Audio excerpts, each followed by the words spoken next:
గెలిచి కూడా రిస్క్లో పడుతుందేమోండి కూటమి ప్రభుత్వం. అప్పుడు కూడా అంతే. గెలిచి రిస్క్లో పడుతుందేమో. ఆ గెలుపులోని కిక్కు వాళ్ళు అనుభవించలేకపోతున్నారేమో. ఎందుకంటే గెలిచామన్న సంతోషం ఏమాత్రం కూడా ఉండలేదేమో. కాబట్టి గెలిచి రిస్క్లో పడుతున్న కూటమి ప్రభుత్వం అని అంటాను నేను. ఇప్పుడు గెలిచింది కదా అనంతపురంలో, పులివెందులో, అలాగే ఒంటిమిట్లో గెలిచింది కదా. గెలిచి కూడా రిస్క్లో పడ్డదేమో అని అనుకుంటున్నాను నేను. ఎందుకంటే పూర్తి వివరాలు చెప్పే ముందు నాది రిక్వెస్ట్ ఉందండి, ఫస్ట్ లైక్ చేయండి. లైక్ చేస్తే నాకు మోటివేషన్ ఉంటుంది. నిజాలు అనేవి వాస్తవాలు అనేవి ప్రజలందరికీ తెలుస్తాయి. కాబట్టి లైక్ చేయండి. లైక్ చేస్తే ఎక్కువ మందికి ఇన్ఫర్మేషన్ షేర్ అవుతుంది. అలాగే నాకు కూడా మోటివేషన్గా ఉంటుంది. కొత్తగా మన ఛానల్ చూస్తే పక్కాగా సబ్స్క్రైబ్ చేయండి. మీ అమూల్యమైన అభిప్రాయాన్ని కామెంట్ రూపంలో తెలియజేయండి. గెలిచి రిస్క్ పడుతుందేమో, గెలిచి కూడా రిస్క్లో పడిందేమో కూటమి ప్రభుత్వం అనేది నా అభిప్రాయం. ఎందుకంటున్నానంటే కనుక ఒక రకంగా చూసుకుంటే వాళ్ళకి పులివెందుల్లో ఉండే ఓటింగ్ షేర్ ఎంత అంటే, ఆ పర్సంటేజ్ ఎంత అంటే 25%. పులివెందుల్లో కూటమి ప్రభుత్వానికి 25% మాత్రమే ఓటింగ్ షేర్ ఉంది. ఇది నేను చెప్పడం కాదు, మీరు వినడం కాదు. ఆల్రెడీ వాళ్ళ నాయకులే మెయిన్ ఎవరైతే కంటెస్ట్ చేశారో బీటెక్ రవి గారు, ఆయన మాట్లాడిన మాటలేవి. మా ఉంటే ఎంత తిప్పి కొట్టినా సరే 25% మించి ఓట్ షేరింగ్ లేదు మాకు ఇక్కడ. కాబట్టి మేము గెలిపేయడంలో మాకు ముఖ్యం కాదు. మా బాసే చెప్పాడు మాకేమని, జస్ట్ నువ్వు పోటీ చెయ్యి అంతే, పోటీ చేయడం మనకు ఇంపార్టెంట్ అని అయితే మాట్లాడాడు. కానీ ఎప్పుడు ఏకగ్రీవమైనా నువ్వు పోటీ చేస్తే అది చాలు, నువ్వు గెలిచినా గెలవకపోయినా సరే అని అన్నాడు. కాబట్టి ఏదో పోటీ చేసామంతే, పోటీ చేస్తామనేది ఏమో మాకేం లేదు. పోటీ చేసి గెలిచినా గెలవకపోయినా మేము పోటీ చేస్తాం. ఇక్కడి నుంచి మాకు ఉన్నది 25% ఓటింగ్ షేర్ అనేది అన్నాడు. ఆయన నోట్ అంటే ఆయన చెప్పిన మాటలే. కానీ అమాంతంగా 90% ఓటింగ్ షేర్ వచ్చింది ఎలా కదా. కాబట్టి గెలిచి రిస్క్లో పడ్డదేమో. 25% అన్న మీరే 90% అని ఎవరు నమ్ముతారు? నమ్మరు కదా. రిస్క్లో పడ్డట్టే కదా. కాబట్టి ఆ 90% నిజంగా వచ్చిందేనా? పులివెందుల్లో ప్రజలందరూ కలిపి మీకు వేసిందేనా ఆ 90% అని? మాకేసిందేరా బాబు, మీకు దండం పెడతాం, మేము నెగ్గావురా బాబు, మేము నెగ్గామంటే నమ్మరేంట్రా బాబు, మీకు దండం, మేము నెగ్గాం అని చెప్పుకోవాల్సిన పరిస్థితి వచ్చిందేమో. అందుకని నేను రిస్క్లో పడ్డదేమో కూటమి అని చెప్పేసి. కాబట్టి దండం పెడతాం, నమ్మండి సారికి, మేము నెగ్గాం అని చెప్పుకోవాల్సి వచ్చింది. కాబట్టి అలా చెప్పుకుందామన్నా ఓ పక్క నుంచేమో ఆడియో ఫుటేజ్లు ఉన్నాయి, ఓ పక్క నుంచి వీడియో ఫుటేజ్లు ఉన్నాయి, ఫోటోలు ఉన్నాయి, అన్ని ప్రూఫ్స్ విత్ ఎవిడెన్స్ అన్నీ కూడా చాలా క్లియర్ కట్గా క్రిస్టల్ క్లియర్గా ప్రజలందరూ చూశారు. నేను చెప్పడం కాదు, మీరు వింటాం కాదు, కానీ మొత్తం అందరూ చూశారు ఇది. కాబట్టి చూసిన తర్వాత కూడా గెలిచామని చెప్పుకోవాలంటే రిస్క్లో పడ్డట్టేగా. ఏం చూశారు, ఏం ఫుటేజ్లు, ఏం వీడియోలు అని అంటే కనుక, ఏదైతే గుంపులుగా బ్యాచ్లుగా పోలింగ్ బూతుల్లోకి వెళ్ళి రిగ్గింగ్ చేసిన వీడియో ఫుటేజ్లు చూశారు చాలామంది. కానీ సాక్షాత్తు మంత్రే తమ అనుచరులతోటి పోలింగ్ బూత్లోకి డైరెక్ట్గా వెళ్ళి పోలింగ్ బూత్లో ఉన్న వైఎస్ఆర్సీపీ ఏజెంట్ని బయటకు లాక్కొచ్చి కొట్టిన సంఘటనలు చూశారు. వైఎస్ఆర్సీపీ ఏజెంట్ అన్నవాడు ఎవడ కూడా ఏ పోలింగ్ బూత్లో కూడా 15 పోలింగ్ బూతుల్లో కూడా ఎక్కడ ఒక్కడ కూడా ఉండకూడదు, ఉంటే బయటకు లాక్కెళ్ళి కొట్టేసి బయటికి ఏంటండి అని హుకుం జారీ చేసి బయటకు లాక్కొచ్చి ఒక్క ఏజెంట్ కూడా లేకుండా మొత్తం అన్ని ఏజెంట్లని వైఎస్ఆర్సీపీ ఏజెంట్ అని నేను ఎవరు లేకుండా కొట్టి వాళ్ళ దగ్గర ఏదైతే ఫామ్స్ ఉన్నాయో ఫామ్స్తో సహా చింపేసి నానా రాద్ధాంతం చేశారు. కాబట్టి గెలిచాం అని చెప్పుకోవడానికి రిస్క్లో పడుతుంది ఇప్పుడు. అంతేకాదు, ఏదైతే రిగ్గింగ్ గురించి జనాల దగ్గరికి వెళ్ళి వాటర్ స్లిప్పులు బలవంతంగా నయానో భయానో వాళ్ళ దగ్గర వాటర్ స్లిప్పులు తెచ్చుకుని వేళ ఎదర్చిగా ఒక టేబుల్ వేసుకుని ఇలా ఒక టేబుల్, ఆ టేబుల్ దగ్గర కూర్చుని ఓ 10 మంది కూర్చుని ఇలా రాను ఇదిగో ఈ స్లిప్ పట్టుకెళ్ళు, ఈ స్లిప్ పట్టుకెళ్ళి నువ్వు ఓటేసే అని అంటే, ఆడేమో స్లిప్ ఓటేయడానికి ఏం చెప్తున్నాడు, ఇదేంటిది స్లిప్ వాటర్ స్లిప్లోనేమో 70 సంవత్సరాలు ఉంది, నేనేమో 70 సంవత్సరాలుగా ఉన్నాను కదా, ఎలా ఏమంటావు ఓటు అంటే 70 80 అంటావేంటి, ఏదో ఒకటి పట్టినలే ఏదో ఓటు అని అనడం. మళ్ళీ ఇంకోటి రావడం, నాకేంటి ఈ స్లిప్ పట్టుకెళ్ళి వేసాయి అని చెప్పడం.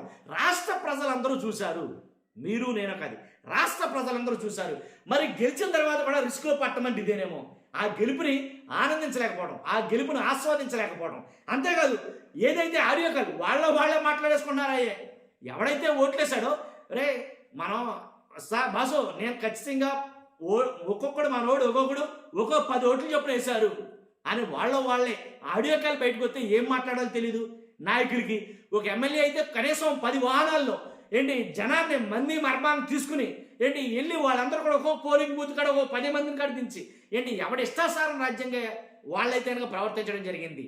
ఓటు ఉంది, నాకు ఓటు ఉంది, నన్ను వేసుకొని ఉండి ప్లీజ్ మీ కాళ్ళు పట్టుకుని దండం పెడతాను అని ఒక పోలీస్ అధికారి ఉన్నతాధికారి కాళ్ళు పట్టుకుని తన ఓటు తాను వేసుకోవడం కోసం, అసలు ప్రజాస్వామ్యం ఎక్కడుందో నాకు అర్థం కాల, తన ఓటు తాను వేసుకోవడం కోసం కాళ్ళు పట్టుకుని బతుకులాడిన సంఘటనలో భిక్షాందేహి అని అడుక్కున్న సంఘటన, ఓటు వేసుకోవడానికి అడుక్కునే సంఘటన నా జీవితకాలంలో నేను ఇదే ఫస్ట్ టైం చూడటం. ఓట్లు వేసుకుంటాకి వెళ్తామంటే ఓట్లు మీరు వేయడానికి లేదు, మీకు ఓట్లు ఏమి ఎరకూడా అని వస్తున్న జనాన్ని పోలింగ్ బూత్కి కొంచెం ముందుండి మొత్తం వస్తున్న జనాన్ని వెనక పంపించేసి వాళ్ళే ఓట్లు వేసుకున్న చరిత్ర నేను ఎప్పుడూ చూసా. అంతేకాదు 1, 2 కాదండి, ఎలాంటి కొప్పలు తప్పలన్నమాట. ఇప్పుడు ఇంతే అప్పుడు ఇంతే. ఈ మాట ఎందుకన్నానంటే పులివెందుల ఒంటిమిట్ట ఇక్కడ జరిగిన ఎన్నికలు చూసాం, వీడియోల్లోనూ ఆడియోల్లోనూ లైవ్లోనూ. మనం మామూలు కాదు, అసలు ఎవడో ఊహించని చూసాం. ఇది అయిపోయింది. అసలు ఈ గెలుపులో ఆనందం వాళ్ళకి లేనట్టే నన్ను అడిగితే కనుక. గెలిచామన్న పేరు అంతే కానీ వాళ్ళకి ఆ సాటిస్ఫాక్షన్ లేదు అని అయితే నేను అనుకుంటాను. ఇంకోటి ఏంటి, గతంలో కూడా ఏదైతే నెగ్గినీరు అసెంబ్లీ ఎన్నికల్లో కూటమి ప్రభుత్వం ఏర్పడ్డారంటే కనుక ఆ సంతోషాన్ని వైఎస్ఆర్సీపీ ప్రభుత్వం లేకుండా చేసింది. ఏంటంటే ఈవీఎం ప్రభుత్వం. అప్పటి నుంచి ఇప్పటి వరకు, నాటి నుంచి నేటి వరకు ఈ మాట అంటానే ఉన్నారు. ఇంకా సంతోషం ఎక్కడుంది? గెలిచామన్న తృప్తి వాళ్ళకే లేదు, లేకుండా చేశారు. కాబట్టి అన్నాను, కూటమి ప్రభుత్వం ఈసారి జడ్పీటీసీ ఉప ఎన్నికల్లో కూడా గెలిచినా సరే రిస్క్లో పడ్డట్టు అయింది. సంతోషాన్ని ఆస్వాదించే పరిస్థితి లేకుండా పోయింది. కాబట్టి కొన్ని వీడియోలు చూస్తే నిజంగా ఎలా అనిపించిందంటే కనుక, ఆ వీడియో ఫోటోలు చూస్తే కనుక ఎలక్షన్ ఇలా నడిపించాలా, ఎలక్షన్ తీరు ఇలా ఉండాలా. పోలీసులు ఉంటారు, ఎలక్షన్ అనేసరికి పోలీసులు ఉంటారు పోలింగ్ బూత్లో, అంటే పోలీసులు ఉంటారు. తర్వాత ఏదైతే కూటమి ప్రభుత్వం టీడీపీ నాయకులు ఉంటారో, టీడీపీ వర్గానికి సంబంధించిన వాళ్ళందరూ ఉంటారు, ఓటర్లు ఉండరు. ఇది ఎక్కడ విడ్డూరం? ఇది ఓటర్లు ఉండరు, వీళ్ళు మాత్రమే ఉంటారు. ఓటేస్తే రావద్దంటారు, వస్తే చంపేస్తామని బెదిరిస్తారు. అర్థమైందా? ఇది పరిస్థితి. గట్టిగా మాట్లాడి ఏంట్రా నిందిస్తే కాల్చి పారేస్తాను నా కొడక అనే అధికారులు ఉన్నారు అక్కడ. ఎలా జరుగుతుంది పోలింగు? కాబట్టి రిస్క్లో పడ్డట్టా లేదా? మేము గెలిచాం అని ధీమాగా చెప్పగలిగినటువంటి పరిస్థితి ఉందా? లేదు కదా. కాబట్టి ఈ రకంగా ఇంకా చాలా ఫుటేజీలు అండి, 1 కాదు 2 కాదు, రెండు ఓట్లతా రెండు అని చెప్పేసి వచ్చిన వాళ్ళకి అందరికీ సిరా చుక్కలు, ఇంకు చుక్కలు ఏళ్ళకి పామి తర్వాత వెళ్ళిపోండి వెనక్కి వెళ్ళిపోండి అంటాం. ఇదేంటిది? ఓటేయాలి కదా వాళ్ళు. ఇంకు చుక్క పెట్టిన తర్వాత పోలింగ్ బూత్లోకి లోపలికి వెళ్ళాలి. వెళ్ళిన తర్వాత వాళ్ళు ఎవరికైతే ఎన్నుకున్నారో, వాళ్ళు ఎవరైతే అనుకుంటున్నారో వాళ్ళ మీద ముద్ర కొట్టాలి, లోపల బాక్సులు వేయాలి. అది లేదు, ఇంకు మాత్రం పెట్టించారు. మొత్తం అందరూ బయటకు గెంటేశారు. ఏంటంటే కదా మీరు ఓట్లు వేస్తున్నట్టే లెక్క. ఎందుకని? వాళ్ళ ఓట్లు వాళ్ళు వేసేసారు. అర్థమైంది కదా? ఇది ఎన్నికలంటే. ఎన్నికల పోలింగ్ సరళి అంటే ఇదేనేమో, నాకు ఎంతకాలం బట్టి తెలియదా. కాబట్టే నేనంట గెలిచినా సరే రిస్క్లో పడ్డదేమో కూటమి. ఎందుకని? శబాష్ అనేటట్టుగా చెప్పుకోలేకపోయింది. గెలిచింది మా అభ్యర్థి అని చెప్పుకోలేకపోయింది. ఏవో కొంతమంది ఏదో బాకాలు ఊదారు కానీ వాస్తవంగా అయితే ఆ సాటిస్ఫాక్షన్ అనేది లేదు. పబ్లిక్ మొత్తం రాష్ట్ర ప్రజలు ముక్కా ముసలి మొదలుకొని చిన్నపిల్లడు దాకా మొత్తం అందరూ కూడా చూశారు. ఆ పులివెందుల అలాగే ఒంటిమెట్లో జరిగింది ఏంటనేది. ఏంటి పొంకానుగా లైవ్ వీడియోలు వచ్చాయి, పొంకానుగా వీడియోలు అయితే వచ్చాడు. ఏం జరుగుతుంది, ఎలా కొడుతున్నారో, ఏజెంట్ని ఎలా తన్నుతున్నాడు కోడు, ఏంటి సాక్షాత్తు మంత్రి అధికారి ఎలా తన్నుతున్నాడు, ఏజెంట్లు ఫాములు చింపేయడు. ఒక మహిళను అసలు ఎంతో దారుణంగా నిలదీశారు. అతను ఎంత పోలీస్ అధికారి అయినా సరే, ఎంత పెద్ద అధికారి అయినా సరే కాళ్ళను పట్టుకోలేదు, అంతే తేడా. మ్యాక్సిమం పట్టుకుని నిలదీసి అడిగారు. ఏంటి ఒక ఏజెంట్లు లేకుండా చరిత్రలో ఎక్కడ జరుగుతుందా? పోలింగ్ బూత్ స్టార్ట్ చేసే ముందు ఇరు పక్షాల అంటే 2 పార్టీలకు సంబంధించిన ఏజెంట్లు ఉండాలి. ఎదురుగా నిల్చోబెట్టి అప్పుడు మేము స్టార్ట్ చేస్తాం పోలింగ్ అని చెప్పాలి. అలాంటిది ఓన్లీ టీడీపీ ఏజెంట్లు మాత్రమే ఉన్నారు అక్కడ, వైసీపీ ఏజెంట్లు లేరు. ఎలక్షన్ స్టార్ట్ చేసి గంటల తరబడి జరుగుతుంది. ఇది ఏంటని ప్రశ్నించడానికి మనం వాళ్ళుగా ప్రశ్నించలేదని ఆడవాళ్ళాడు. నెగ్గదీసి మరి అడిగారు, మేము లేకుండా ఎలక్షన్ ఎలా జరిపిస్తావు నువ్వు? అసలు ఎలక్షన్ జరిపించడానికి నీకేం రైట్స్ ఉన్నాయి అని పోలీస్ అధికారులు ఏంటి, ఎలక్షన్ ఆఫీసర్లు ఏంటి ఏకి పారేశారు మహిళలు అయితే కనుక, మనం వాళ్ళకి కాదు. కాబట్టి నేను అంటాను, గెలిచినా సరే కూటమి రిస్క్లో పడ్డదేమని.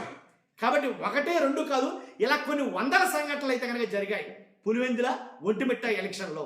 కాబట్టి ఇప్పుడే ఇలా ఉంటే అంటే అధికారంలో ఉన్నామనే ఇలా జరిగింది అనేది మనం ఏమంటే ఏదో వన్ సైడ్ తీసుకొని మాట్లాడటం కాదు, ఉన్న వాస్తవాల్ని కళ్ళకు కట్టి కనిపించినాయి. కాబట్టి ఆ కళ్ళకు కనబడినటువంటి సంఘటనలే నేను మీకు చెప్తున్నాను. అంతేగాని ఎవరు మెప్పు కోసమో ఎవరు డప్పు కోసమో నేను మాట్లాడట్లా. నేను చూసిన సంఘటనలు ఏవైతే ఉన్నాయో, నా కళ్ళతో చూసిన సంఘటనలు ఏవైతే ఉన్నాయో అవి మాత్రమే చెప్పా. కల్పితాలు లేవు, కథలు లేవు, కట్టుకథలు లేవు, ఉన్న వాస్తవాలు మాత్రమే చెప్పా. ఎలా జరిగింది అని చెప్తున్నా. కాబట్టి గెలిచిన ప్రతిసారి ఆ సంతోషం మిస్ అవుతుందేమో కూటమి ప్రభుత్వం. ఇప్పుడు నేను గెలిచాననుకో నా ఆనందానికి హద్దులు ఉండకూడదు, అసలు అవధులు ఉండకూడదు. నేను గెలిచిన సంతోషంలో ఆ సంతోషమే లేదేమో అని అనిపించింది. మీకేమనిపించిందో చెప్పండి. నేను మాట్లాడిన మాటల్లో మీ అభిప్రాయం ఏంటో ఖచ్చితంగా మొహమాటలాగా నిర్మోహమాటగా మీ అభిప్రాయం తెలియజేయండి. ముందైతే రాష్ట్ర ప్రజలంతా చూడాలి కాబట్టి ఫస్ట్ మీరు లైక్ చేయండి.